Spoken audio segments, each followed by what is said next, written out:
Brandon Ryan with me. We've been in the game for a while now, and you can see the logo at the back, employee to entrepreneur. He's big into closing as entrepreneurship. Brandon, tell us a little bit about yourself. Yeah, would agree with you. I believe that sales is the best place for most people to start in entrepreneurship. That's going to really set you up for success. So even though when you start off as a sales rep, a setter, or closer, you're still trading time for money, but you're going to be learning all the skills that you need to be able to set yourself up for a great business. So you'll get to see the inner workings of businesses and really hone the sales skills. Because if you can't sell what you have, what your offer is, then you don't have a business. So I would have never guessed I'd be in the position that I am now, even 4 or 5 years ago, because I used to work as a pharmacist and I absolutely hated it. It was super boring and not fulfilling. And so at the time, I did what everybody else was doing basically, and I started my own digital marketing agency Yeah, for home services we businesses. everybody, every one of us did tried SM, Yeah. social media marketing or digital marketing. Exactly. And I quickly learned that I really did not enjoy the fulfillment of the marketing services nearly as much as I enjoyed closing the deal.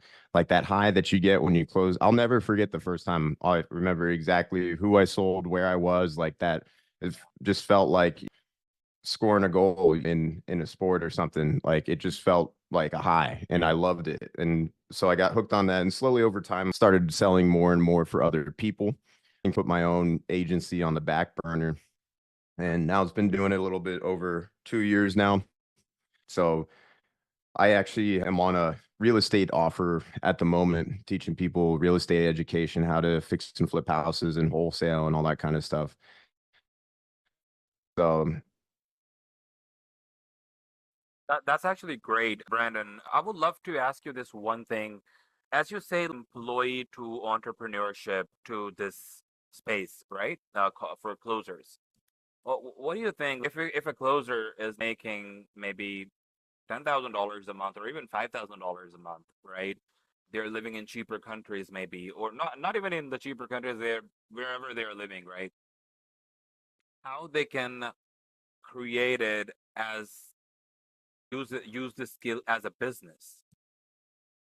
I think once you get to a certain level, you've been in the closer position for a while, you're making decent money, and then you realize that, like I said before, you're ultimately still trading your time for your money, and you Absolutely. ultimately want more leverage, right? So I think what a lot of people do, logical thing that most people do, is they either start a sales agency where they're helping place other reps, your power Setting broker up in the team. space, or coaching. Everybody does coaching. And that sometimes evolves very naturally because people will just ask you for help. And then you start off one-on-ones for small amounts of money and it grows. And then there's other people that make courses. Yeah, There's a million different sales courses out there with millions. different tactics and everything.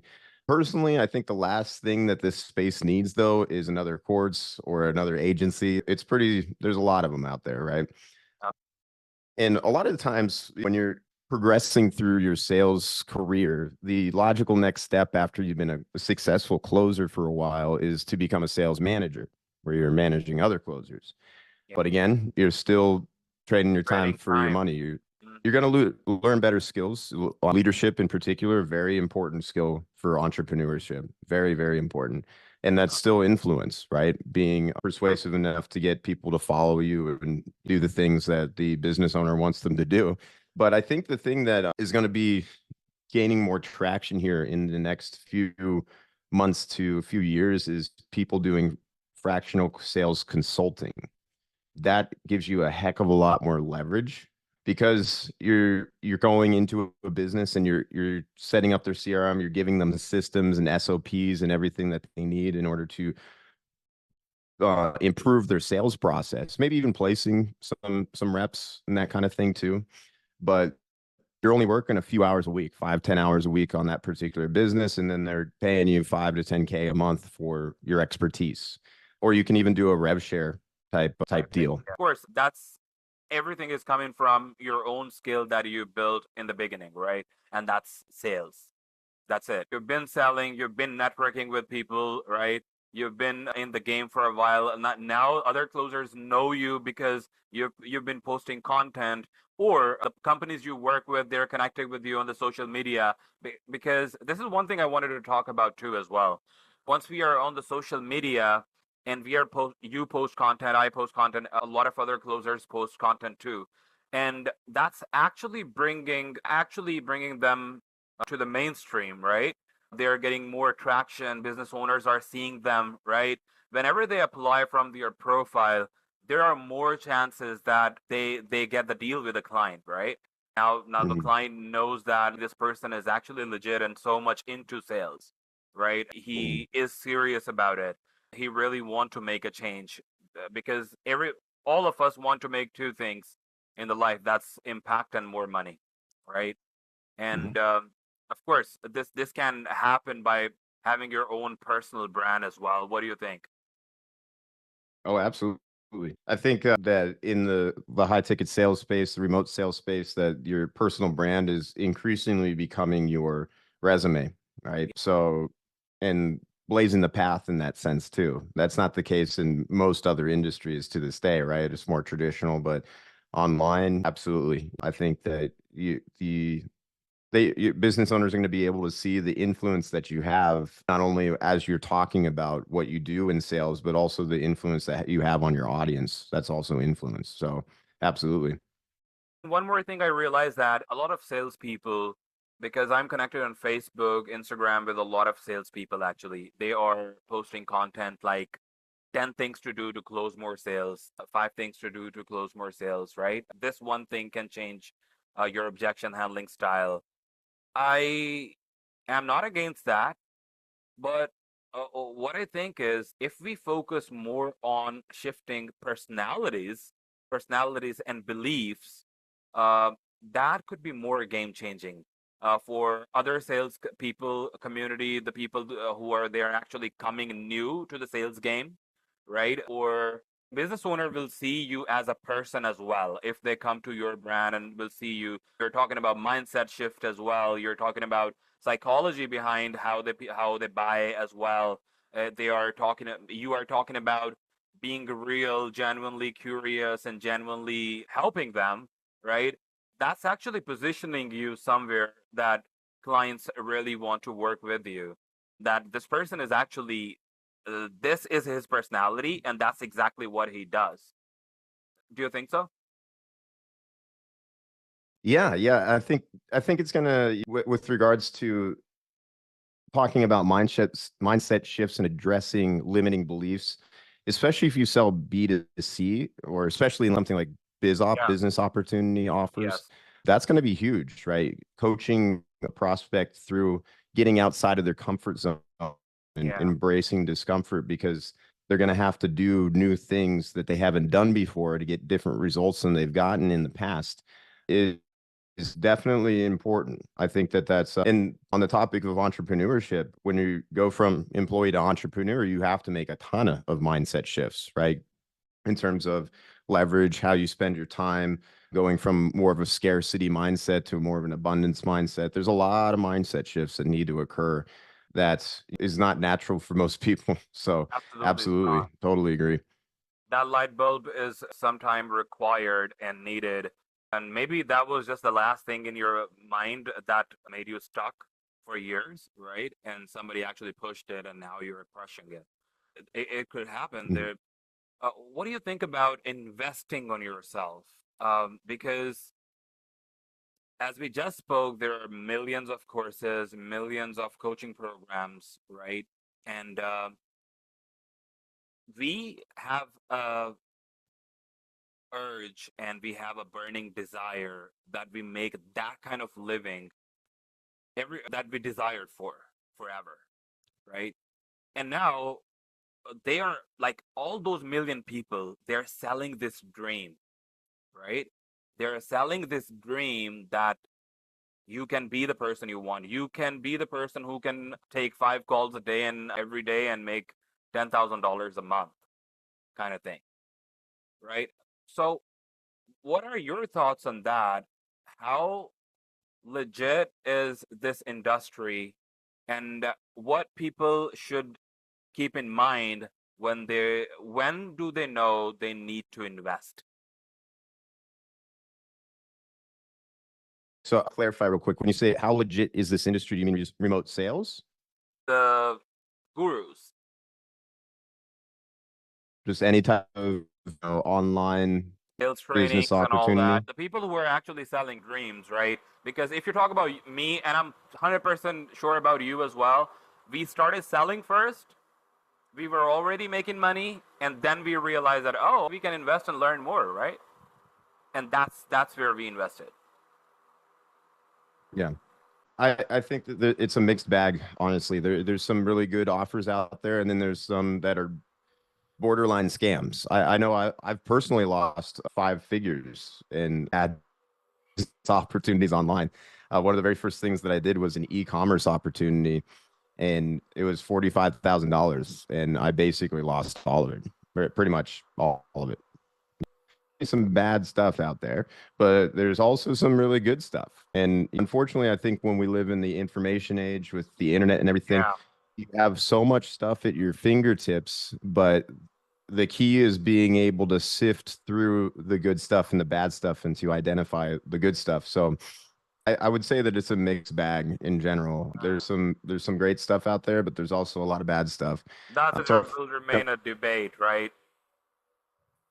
and to that point, that just this idea just popped in my mind is that anytime that you can hire a mentor, a coach that's where you at, where you want to go, right, in your life, that's going to help you take the shortcut in a good way, meaning Yeah, that they probably already know some of the good offers and some of the bad offers, and they can at least steer you in a better direction than if you were just to just go blindly into the fold yourself, right? absolutely. So because you get to learn from their mistakes. So, but I think that ultimately investing in yourself is the best investment that you can make. I think the more people should be willing to do that, willing to pay others for their experience and their knowledge. That's a I don't know what shortcut. it's like. What's that?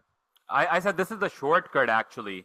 If you talk about yourself, myself, we worked our ass off for so many years figuring out things by our own, right?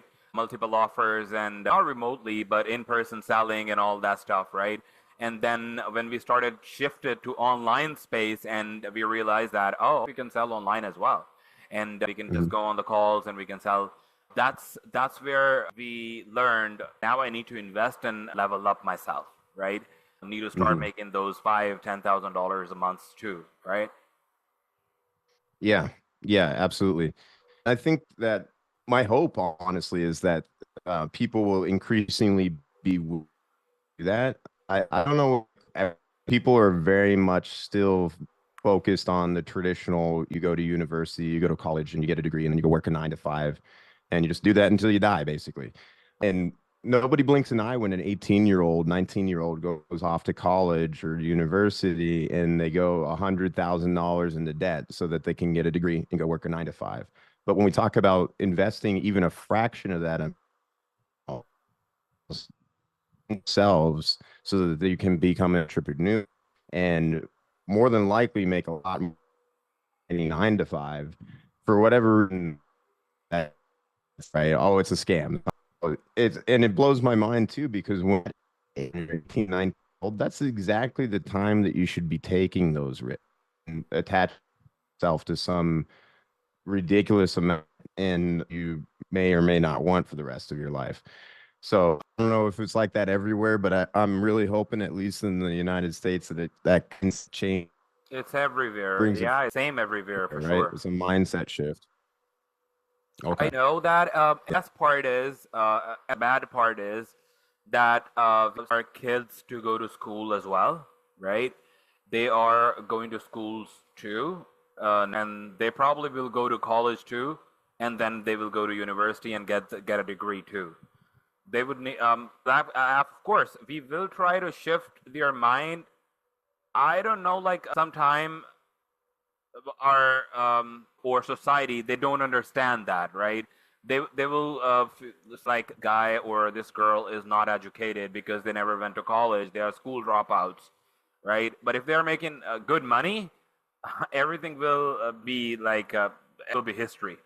But I think Yeah. that mindset shift is still there, and we are still believing that a school, college, university is still, and we'll still send our kids to school, college, and university. What do you think? Yeah, I don't want to make it sound like you don't need people that have degrees and work 9 to 5s. Obviously, we do need that. Um, I do think all that world does need more entrepreneurs too. I think Yeah, that there's a dearth of entrepreneurs because entrepreneurs, definition, solve problems for other people, right? And they're creative. Lord Yeah. knows we have enough of those. Don't want to make it sound like the traditional system's going to go away anytime soon. I do think we'll see more and more people that trend and start online entrepreneur thing. I think is Brandon. It's not going anywhere because there are stages of life, right? If you talk about me, I came from a very broke family, right? And then like I think where I was actually before, from there people only education to get a nice job so they can change their family's life. That's what their mindset Mhm. is. That's it. Yeah. What that was my mindset. So I understand that that community, that level of people, they have this mindset like will get a graduation degree and then I will get a nice job so I can take my parents out of area or this condition, right? And from there they will slowly transition, and from when they will be entrepreneur, there will be somebody else who was on the same stage and now they're coming to the jobs and then stay on job forever, or maybe they build a business later on, or maybe their generation will build a business later on, right? So this life Yeah. circle will go on goes on because there because this that's a natural thing. Said, I know it's how real it is, but he said that a sweeper, like my company and CEO, they all of them are playing their own part, right? If they're not cleaning, you cannot sit a clean place, right? And those big directors, they are not bringing in more business, more revenues. We cannot pay to janitors, right? So everybody is actually playing their own part, and it will. I mean, I say it will keep happening. Oh, it definitely will. Yeah. Yeah, It's cliche, but it's like, position in life is you should try to do it to the absolute best of your ability. But absolutely. at least with me, I mentioned before when I was a pharmacist, I found it incredibly unfulfilling and boring, et cetera. And I really felt like I was meant for more than that. So it was more about like following my conscience and trying to regret how I Yeah, lived life type of thing. Because I wanted to do more. I wanted to add more value to the world and be more useful than I felt like I was. Like I didn't feel like my talents were really being used appropriately in that position. yeah. So it's not for everybody, right? Some people are. I know plenty of people, honestly, that are completely happy working 9 to 5. And forty thousand So dollars for living in the United States per year. They're pretty happy, mhm, right? And they're living their life. yeah, yeah, And I absolutely. and we saw those people who are making like $1 million a year and they're not happy. So True. it's a different game and it's a different topic actually. That's a vast topic. We can talk about it for hours. But what would you say to the who are actually selling for the offers the way we are selling right now, and they are making much money on that offer, right? Because of the quality of leads are not that good, not qualified, low leads, or and the not actually good. They're just burning themselves on the same offer and not moving forward. Yeah, yeah. I think in the culture, generally speaking, it is a little bit frowned upon to complain about the quality of the leads. Um, but there's very bad offers out there. There are. I've recently for some, and I was just like flabbergasted by Mm. awful they were. And I would never think about leaving my current offer for something like that.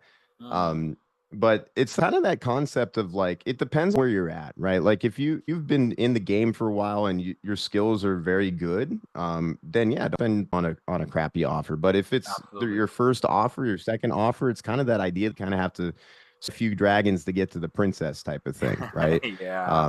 So you have to pay your dues for a little bit, and you'll get better, dealing with crappy leads sometimes. Before we started talking on the podcast here, I was mentioning, the talking to brokies, talking to broke people, right? Yeah. You develop difference sometimes with being able to coach people through the way they manage their money and accessing funds that maybe they didn't consider doing before, and getting outside of their comfort zone, right? And teaching them that you can't become a millionaire with a minimum wage mindset, right? That you're operating from a place of scarcity. Yeah. And like we said before, kind of shifting and addressing those limiting beliefs, it'll help you get better at that. Now, are you going to make a ton of money on such an offer? Probably not. But if you keep developing your skills and you get your close rate up and you have some call reviews, you can show a potential other offer that you're a killer, then that's what you're doing. You're putting in the reps, right? You're getting Absolutely. better. So I think it depends on where you're at. Like if you can get better, stay on that offer, keep paying your dues. If not, definitely jump if you can. Absolutely. Brandon, I think this a lot in the online space. People, they are on one offer. It's a solid offer. They're making good money, but they're still building their offers. Um, and they're on interviews actually, and they're getting there but not joining.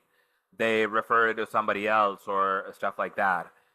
What do you think? Like, if you are on an offer right now, right, on a good offer, and you just told me like you did with another client, right? So, what's the mindset behind this? Like, keep finding every other day? Yeah, I think is a pretty common mistake in the remote sales space is that people will jump from offer to offer Yeah, too often.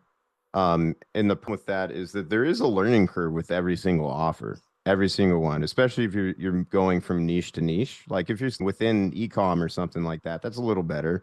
yeah, But you're gonna have to learn the new tech stack, the new client avatar, like all that's every single time that yeah. you're It's a totally switching. different than yeah, Right. And so you're putting yourself at a disadvantage by doing that. Um, so I would say that, be to make that mistake, hmm, I think, the span of a closer in any particular offer is not super long online. I would bet.